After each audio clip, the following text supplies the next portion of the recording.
الحمد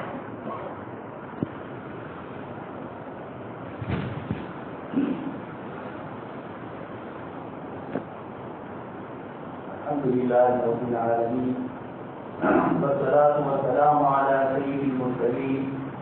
وعلى آله وأصحابه أجمعين. قال الله تبارك وتعالى من كلام المجيد والفرقان الحميد: أعوذ بالله من الشيطان الرجيم. بسم الله الرحمن الرحيم. وإذ اعتزلتموهم وما يعبدون إلا الله فاهربوا إلى الكهف ينشر لكم ربكم من رحمته ويهيئ لكم من أمركم مرفقا. وقال تعالى: نحن نقص عليك نبأهم بالحق إنهم فتية آمنوا بربهم وزدناهم هدى. صدق الله العظيم وصدق رسوله النبي الكريم ونحن على ذلك لمن الشاهدين والشاكرين والحمد لله رب العالمين. محترم و مکرم حضرات علماء کرام اور ایمان والے بھائی، آج جمعہ کا دن ہے اور اکثر حضرات جمعہ کے دن سورہ کہف کی تلاوت کرتے ہیں. جناب نبی اکرم صلی اللہ علیہ وسلم نے روایتوں میں فرمایا کہ جو شخص سورہ کہف کی تلاوت کرتا ہے اللہ تبارک تعالیٰ کو دجال کے فتنے سے محفوظ رکھے. کچھ روایتوں میں یہ بھی فرمایا کہ شروع کی 10 آیتیں یا اخیر کی آیتیں بھی اگر پڑھ لے تو اللہ تبارک تعالیٰ اس کو مختلف فتنے اور فتنوں میں سب سے بڑا فتنہ دجال کا اس سے اللہ پاک اس کی حفاظت فرمائے. قرآن کریم اللہ پاک نے 100 سے اوپر سورتیں نازل فرمائیں، لیکن کسی سورت کی فضیلت میں یہ جملہ نہیں آیا کہ اللہ پاک اس کو دجال کے فتنے سے محفوظ فرمائے. دوسری بات، آپ صلی اللہ علیہ وسلم نے احادیث میں ارشاد فرمایا کہ مجھ سے پہلے جتنے بھی انبیاء کرام علیہ السلام تشریف لائے ہر ایک نے اپنی امت کو دجال کے فتنے سے ڈرایا اور میں بھی اپنی امت کو اس فتنے سے ڈرا رہا ہوں. اور پھر اس کے بعد فرمایا کہ دجال کی کچھ نشانیاں ہیں، اسی میں ان کی پیشانی پر حدیث شریف میں فرمایا گیا خواب اور راہ کمر کا لفظ اس کی پیشانی پر ہوگی، اس کی آنکھیں کیسی ہوگی جناب نبی اکرم صلی اللہ علیہ وسلم کا حادث میں اس کو بھی ذکر ہوگی. تو بات یہ ہے کہ وہ یہ زمین پر مختلف فتنے آتے ہیں، آ چکے ہیں اور مستقبل میں آنے والے ہیں. جناب نبی اکرم صلی اللہ علیہ وسلم نے ان تمام فتنوں کے سلسلے میں امت کی رہنمائی پر اور اسی میں یہ سب سے بڑا فتنہ قرآن کریم نے سورہ کہف کی جو ابتدا فرمائی اللہ پاک نے ارشاد فرمایا تمام تعریف اللہ کے لیے جس نے قرآن کو نازل فرمایا اور نعوذ باللہ اس کے مضامین میں کوئی تیرا پن نہیں، بالکل صاف اور واضح قیم للمنذر وقتا شدیدا. آگے ارشاد فرمایا جن لوگوں نے اللہ کے علاوہ دوسروں کو معبود بنایا یا کسی کو اللہ کا بیٹا تسلیم کیا، سورت کے شروع میں اللہ تبارک تعالیٰ نے ان کے لیے سب سے وحید نازل فرمائی. گویا سورت کی ابتدا سے ہی حضرت عزیر علیہ السلام کو خدا کا بیٹا ماننے والے یہودیوں کو خطاب کرنا ہے اور اسی طرح حضرت عیسیٰ علیہ السلام کو خدا کا بیٹا ماننے والے ان عیسائیوں کو بھی اشارہ فرمانا. یہ دونوں قوموں نے اپنے انبیاء کرام علیہ السلام کی تعلیمات کو بھلا دیا، جس کے نتیجے میں اللہ تبارک تعالیٰ نے ان کو ایسی چیزوں میں مبتلا کر دیا. قرآن کریم میں ارشاد فرمایا وما كفر سلیمان ولكن الشیاطین کفروا، اور آگے ارشاد فرمایا واتبعوا ما تتلو الشیاطین علی ملک سلیمان. انہوں نے یہودیوں نے حضرت سلیمان علیہ السلام، حضرت داؤد علیہ السلام کی صحیح تعریف کو چھوڑ دیا اور ان بزرگوں کی طرف جادو کی نسبت کی۔ اللہ پاک نے دونوں نبیوں کو معجزات سے نوازا اور دونوں کے معجزات ایسے تھے جو بظاہر بہت بڑے معجزے تھے۔ حضرت موسیٰ علیہ السلام کا عصا تھا، ید بیضا تھا، اور بھی بہت ساری کرامتوں اور معجزات کا ظہور حضرت موسیٰ علیہ السلام کے ذریعے ہوا۔ حضرت عیسیٰ علیہ السلام نے وَأُبْرِئُ الْأَكْمَحَ وَالْأَبْرَصَ وَأُحْيِي الْمَوْتَىٰ بِإِذْنِ اللَّهِ۔ اللہ پاک نے ان کے ہاتھوں پر بھی شفا رکھی، بڑے سے بڑا مریض اور بیمار، حتیٰ کہ قرآن کریم نے فرمایا وہ بِإِذْنِ اللَّهِ، کسی چیز کو اگر وہ یہ کہتے کہ زندہ ہو جاتا وَأُحْيِي الْمَوْتَىٰ بِإِذْنِ اللَّهِ، اللہ پاک فرماتے ہیں میری اجازت سے حضرت عیسیٰ علیہ السلام مردوں کو زندہ کرا۔ ان دونوں قوموں کو اللہ پاک نے ان معجزات سے نواز کر پوری دنیا انسانیت کے لیے اس زمانے میں نمونہ اور اسوہ بنایا۔ وَفَضَّلْنَاكُمْ عَلَى الْعَالَمِينَ، اللہ پاک نے فرمایا ہم نے تمہیں جہاں والوں پر وزیر رکھی، لیکن جب انہوں نے اللہ کی نافرمانی کی تو اللہ تبارک تعالیٰ کی طرف سے یہود کے لیے المغضوب علیہم اور عیسائیوں کے لیے الضالین کا جملہ استعمال کرا۔ نماز کی ہر رکعت میں ہم ان دو کلموں کے ذریعے ان کی تاریخ اور اس کی ہسٹری کی طرف اللہ پاک ہلکا سا اشارہ فرماتے کہ اگر ان کی راہ پر گئے تو یہ ہوگا، اور اگر اہدنا الصراط المستقیم صراط الذین انعمت علیہم انبیاء کرام علیہ السلام کی تعلیمات پر رہے تو اللہ تبارک تعالیٰ تمہیں ہدایت نصیب فرمائے، صراط مستقیم عطا فرمائے۔ تو جناب نبی اکرم صلی اللہ علیہ وسلم نے اپنی روایتوں میں دجال کے سلسلے کی اہمیت ذکر کرتے ہوئے ہم سب کو اس سے بچنے کی تلقین اور اللہ پاک کی طرف سے رہنمائی دی۔ آپ کے سامنے میں نے آیت پڑھی، اللہ تبارک تعالیٰ اس میں ارشاد فرماتے ہیں فَلَمَّا احْتَضَرَهُ، اللہ تبارک تعالیٰ کے چند بندے جو دقیانوس کی حکومت میں رہتے ہیں، اور چاہے وہ اردن میں ہو چاہے ترکی کے علاقے میں ہو، مفسرین کا اختلاف ہے، لیکن قریب قریب یہی سب سے اوسط جس کو مڈل ایسٹ کہا جاتا ہے مدھیہ پورب، وہیں پر یہ ساری باتیں اور یہ سارے مسائل پیش آئے۔ اللہ تبارک تعالیٰ نے یہود اور نصارہ کی اس بری حرکتوں کو ذکر کرنے کے بعد اللہ پاک کی طرف سے ان پر جو لعنتیں آتی تھی اس کو ذکر کرنا ہے۔ اصحاب کہف کے چند غار والے نوجوان بادشاہ کے زمانے میں، دقیانوس کے زمانے میں، یہ چند نوجوانوں کے دل میں بات آئی کہ ہمیں یہ جو لوگ بتوں کی عبادت کرتے ہیں مخلوق کا وقت اپنا نفع نقصان کا مالک سمجھتے ہیں اور بادشاہ وقت کے سامنے اپنی پیشانی جھکاتے ہیں، یہ چیزیں صحیح نہیں۔ اللہ پاک نے ان کے دل میں توحید کو ڈال دیا اور اس کے نتیجے میں اللہ پاک فرماتے ہیں فَلَمَّا احْتَضَرَهُ، یہ نوجوان بادشاہ کے بڑے بڑے وزیروں کی اولاد ہیں۔ ابن جریر طبری رحمۃ اللہ علیہ نے پورا قصہ اس کا نقل فرمایا اور اس کے سلسلے کی بہت تفصیلی باتیں بیان فرمائی اور یہ ذکر کیا کہ بادشاہ کو ان چند نوجوانوں کے ایمان لانے پر اپنی حکومت ڈگمگا جائے گی اس کا خطرہ محسوس، اس لیے دقیانوس نے ان کو بلایا اور سمجھانے کی کوشش کی کہ تم جس مذہب کو اپنا رہے ہو اس کو چھوڑ دو، اس کی بنیاد پر ہم تمہیں بڑی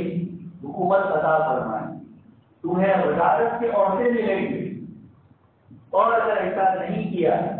اور بات نہیں آئے تو پھر ہماری طرف سے سخت سزا تمہیں مل جائے۔ باقی قوتوں کی ہر زمانے میں یہ تاثیر رہی کہ لالچ کے ذریعے لوگوں کو بلا دیں، اگر ان کے عقیدے، ان کی تھیوری اور ان کے پورے پلان کے مطابق آپ رہے تب تو آپ کے لیے آسانیاں ہوں، اور اگر آپ نے ہم بات کہی صحیح بات لوگوں تک پہنچانے کی کوشش کی، توحید اور رسالت اور آخرت کے عقیدے کو لوگوں کے سامنے پیش کیا کہ یہ ان کو پسند نہیں آئی، ان کو خطرہ ہے کہ لوگ سمجھدار ہو جائیں گے، ہمیں خدائیت کا جو درجہ ملا اور سلطان ذل اللہ، بادشاہ اللہ کا سایہ ہوتا ہے، اس معنی میں کہ اس کی روشنی میں ایمان والوں کو اپنے ایمان پر عمل کرنے میں راحت ملی۔ لیکن جب بادشاہ بری کفر اور شرک میں مبتلا ہو گیا تو لا تعالی مخلوق کی معصیت خارج، اللہ پاک کی ذات کے مقابلے میں مخلوق کی بات نہیں کی جائے، مخلوق کی بات مان کر اللہ پاک کو ناراض نہیں کیا جائے۔ یہ اصحاب کہف، ان کے دل میں اللہ پاک نے یہ بات ڈال دی، وہ اقتدر، انہوں نے مشورہ، یہ بھی مفسرین نے الگ چیز لکھی ہے کہ آدمی کسی ایسے ماحول میں جہاں کفر اور شرک کی ملاوٹ، حکومت ان کے قبضے میں، آپ کے لیے عمل کرنا مشکل ہوتا ہے تو اکیلے آپ کا سفر متعین نہیں، بلکہ اپنے ہمنوا، اپنے جیسے عقیدے والوں سے ملاقات کی، ان سے مشورہ کی۔ یہ غار والوں نے اللہ تبارک و تعالیٰ فرماتے ہیں فلما اعتزلوا، سب نے اپنی قوم کو چھوڑا، اکیلے کوئی نہیں گیا۔ انہم فتیۃ آمنوا بربہم، یہ نوجوان معلوم ہوتا ہے کہ دجال فکروں سے اپنی حفاظت کے لیے اکیلے ایک آدمی کام کرنا چاہے گا تو مشکل ہو، اس کے لیے ضروری ہے جماعت کے ساتھ وابستہ ہو، دینی باتوں کے ساتھ وابستہ رہو، مدارس علماء کرام و دعوت و تبلیغ سے آپ وابستہ رہو گے تو آپ کے ایمان میں روزانہ وَإِذَا تُلِيَتْ عَلَيْهِمْ آيَاتُهُ زَادَتْهُمْ ایمانا، قرآن کی تلاوت، قرآن کے معانی اور مطالب سنیں گے تو دلوں میں ایمان تازہ ہوگا۔ اللہ تبارک تعالیٰ نے یہ سورہ کہف کچھ روایتوں میں ہے، اگر سے روایت ضعیف ہے کہ نظر ابن حارث اور عقبہ ابن ابی معیط یہ مکہ کے بڑے سرداروں میں تھے۔ جب آپ صلی اللہ علیہ وسلم کی دعوت مکہ میں پھیلنے لگی اور لوگ بھی بڑے اسلام میں داخل ہونے لگے تو ان لوگوں کو یہ بات پسند نہیں آئی، لیکن 40 سال جناب نبی اکرم صلی اللہ علیہ وسلم اس کے درمیان رہے، آپ کی سیرت سے یہ لوگ واقف، اس لیے مکہ والوں کو خود قرآن کریم نے بھی فرمایا، آپ صلی اللہ علیہ وسلم نے بھی فرمایا کہ ما کنت بدعا من الرسل، میں کوئی پہلا نبی اور نیا نبی نہیں ہوں، مجھ سے پہلے بہت سارے انبیاء کرام علیہ السلام گزر چکے، وَلَبِثْتُ فِيكُم مِّنْ عُمُرِي سِنِينَ، اللہ پاک نے موسیٰ علیہ السلام کے لیے بھی فرمایا، اور آپ صلی اللہ علیہ وسلم کی 40 سال، اس لیے آپ صلی اللہ علیہ وسلم کی دعوت کی بڑھوتری کو معمولی نہ سمجھا جائے، ایک ایسا شخص نبوت کا اعلان کرتا ہے جس کی 40 سالہ زندگی ہمارے سامنے ہے اور جو امین اور صادق کے لقب سے ہمارے درمیان مشہور، بلکہ ایک مصر کے بہت بڑے عالم ہے شیخ علی کنتابی رحمۃ اللہ، یہ فرماتے ہیں کہ سورت آپ صلی اللہ علیہ وسلم کی سیرت میں ایک واقعہ ایسا ہے کہ دنیا کے کسی بھی نبی اور کسی ریفارمر اور کسی بڑے دانشور فلسفی کی زندگی میں یہ موجود ہے۔ یہ سب لوگ آپ کو قتل کرنے کے لیے آپ کے گھر کی کی طرح آ چکے ہیں، وَجَعَلْنَا مِن بَيْنِ أَيْدِيهِمْ سَدًّا وَمِن خَلْفِهِمْ سَدًّا فَأَغْشَيْنَاهُمْ فَهُمْ لَا يُبْصِرُونَ۔ ہجرت کی رات ہے، آپ صلی اللہ علیہ وسلم یہاں سے سفر کر رہے ہیں، اللہ تبارک تعالیٰ نے مکہ کے سارے سرداروں کی اولاد ایک ایک کر کے یہاں جمع ہوئی، اس وقت جو بولا جاتا ہے سورہ ہے موجودی تھی، یہ کوئی نئی چیز نہیں ہے، جناب نبی اکرم صلی اللہ علیہ وسلم کی ذات افضل کے ساتھ حضرت نوح علیہ السلام کے زمانے میں بھی ایسا ہو چکا، فرعون نے بھی اپنے زمانے میں یہی کیا، ایک آدمی اپنے سر پر بوجھ لینا نہیں چاہتا، اس لیے سارے مکہ کے سرداروں نے طے کیا کہ ہر مکہ کے قبیلے سے ایک ایک آدمی اللہ کے نبی صلی اللہ علیہ وسلم کے قتل کرنے میں نعوذ باللہ شریک رہے۔ اللہ تبارک تعالیٰ نے آیت میں ان کی طرف سورہ یاسین کی اشارہ فرمایا کہ ہم نے ان کی آنکھوں میں پردے ڈالے، وَجَعَلْنَا مِن بَيْنِ أَيْدِيهِمْ سَدًّا ومن خلفهم سدا فأغشيناهم فهم لا يبصرون. آپ تشریف لے گئے لیکن کسی نے آپ کو دیکھا. حضرت علی رضی اللہ عنہ کو آپ نے اپنی امانت کی وہ چیز ہے جو مکہ کے مشرکین نے باوجود سردار دشمن ہونے کے آپ صلی اللہ علیہ وسلم کے بعد امانت رکھی. شیخ علی تنتاوی رحمۃ اللہ علیہ فرماتے ہیں کہ دنیا میں ایسی کوئی مثال موجود ہے کہ جس کو قتل کرنے کے لیے اتنی سازشیں کریں اور اپنی امانتیں اسی کے پاس رکھیں. اتنا اعتماد اور اتنا بھروسہ جناب نبی اکرم صلی اللہ علیہ وسلم کی ذات گرامی کے علاوہ کہیں ایسا انوکھا واقعہ تاریخ اور سیرت کی کتابوں میں نہیں ملتا ہے. اپنی چیز آپ کے پاس ہے. بتلانا یہ ہے کہ جناب نبی اکرم صلی اللہ علیہ وسلم نے نبوت کا اعلان فرمانے کے بعد دشمنی میں اضافہ ہوا. عقبہ اور نضر ابن حارث کو انہوں نے مدینہ منورہ دی. وہاں یہودی آباد تھے اور اللہ پاک نے حضرت ابراہیم علیہ السلام کی اولاد قیامت تک کے لیے نبوت کو عام فرما دیا. ایک آیت میں اللہ پاک فرماتے ہیں ہم نے حضرت نوح علیہ السلام اور اس کے بعد حضرت ابراہیم علیہ السلام کو ہم نے پیدا فرمایا. وَجَعَلْنَا فِي ذُرِّيَّتِهِمَا النُّبُوَّةَ اور نبوت اور رسالت کو حضرت ابراہیم علیہ السلام نوح علیہ السلام سے لے کر جو نسل ابراہیم علیہ السلام تک آئی وہاں سے یہ نبوت آئی. اور ابراہیم علیہ السلام سے قیامت تک آپ کے دو صاحبزادے حضرت اسحاق علیہ السلام اور پھر اخیر میں حضرت اسماعیل علیہ السلام یعنی جناب نبی اکرم صلی اللہ علیہ وسلم تشریف لائے اور نبوت کو اللہ پاک نے خاندان ابراہیمی پر ختم کر دیا. اس لیے ان کی کتابوں میں یہ ساری چیزیں موجود ہیں. اس کے بعد ان لوگوں نے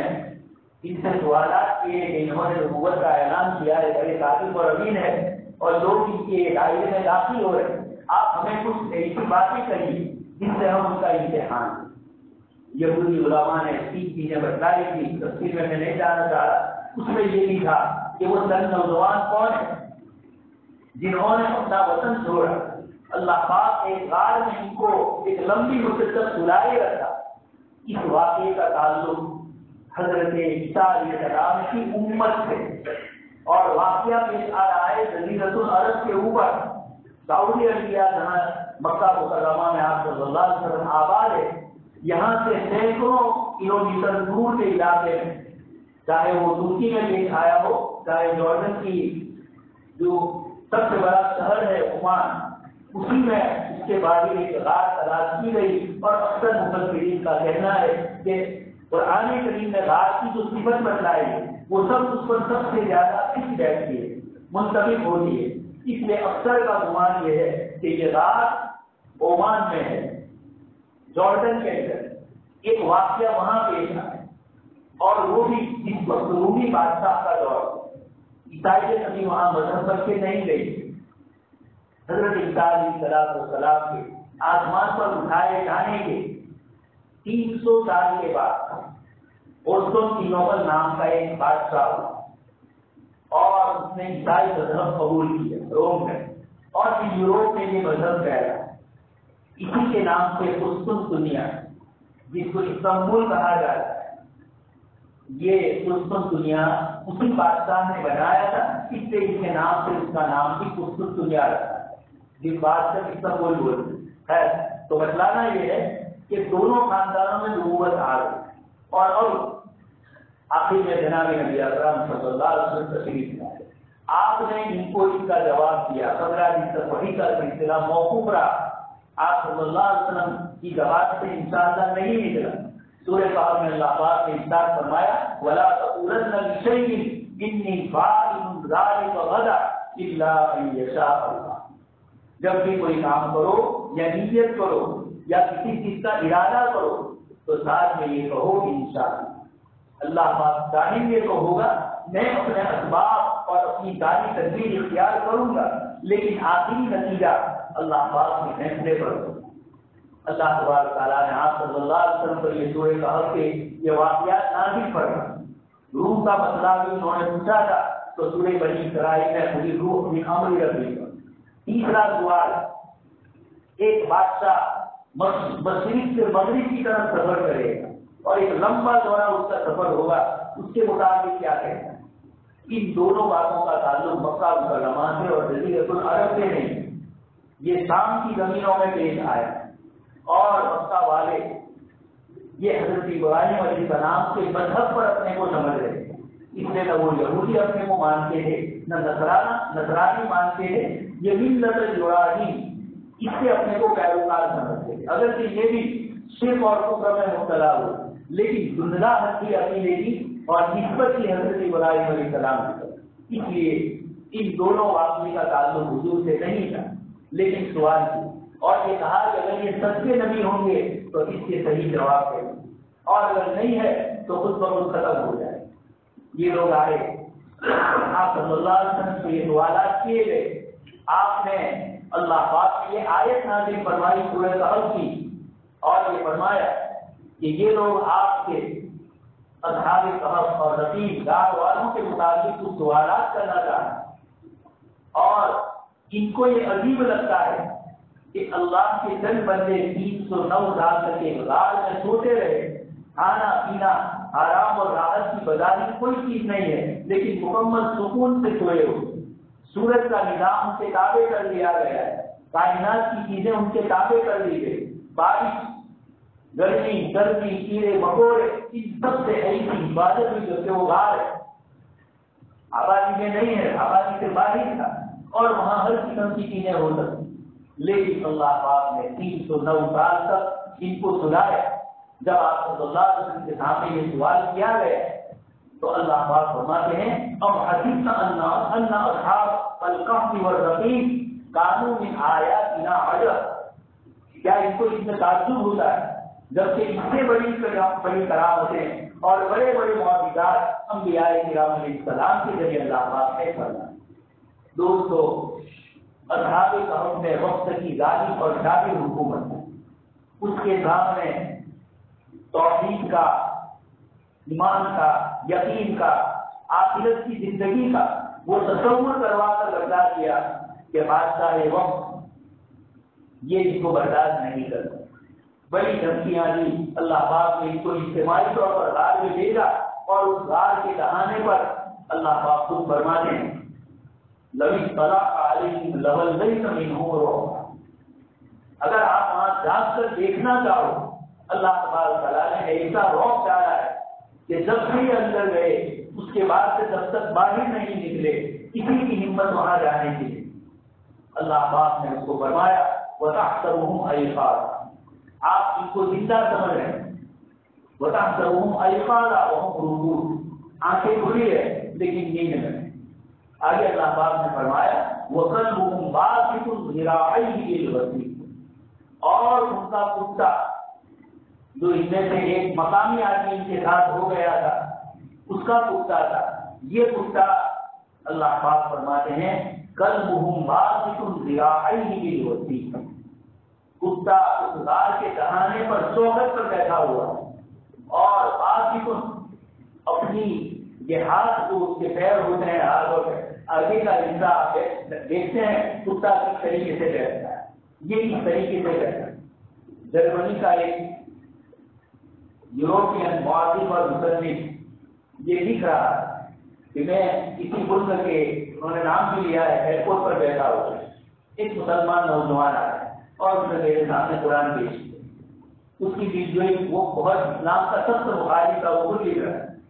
لیکن ایک نوجوان نے دیا تو وہاں کچھ رکھ رکھاؤ ہے اور آداب ہے یوروپ میں، آپ کسی کو کوئی چیز کو بڑی محنت سماجت سے لے گا، اس کو پسند نہیں تھا قرآن کا نسخہ لینا، لیکن اس نوجوان کے لیے رکھا۔ اس کے بعد یہ سوچا کہ جب یہ ادھر ادھر ہو جائے گا تو میں تصویر میں اس کو ڈالا، اللہ پاک کی طرف سے ہدایت اتاری ہے، یہ ڈالنا بھول گئے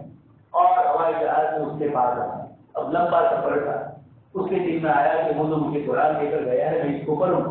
اتفاق سے وہ اسی سورہ کہف کے واقعے کو پڑھ رہے، انہوں نے جب یہ پڑھا کہ کتا باسط ذراعیہ بالوصید اس طریقے سے چوکھٹ پر بیٹھا ہوا، اس کے دماغ میں آیا کہ اصحاب کہف کو تو 309 سال سلایا، لیکن یہ کتا تو قرآن یہ کہہ رہا ہے کہ باسط ذراعیہ بالوصید،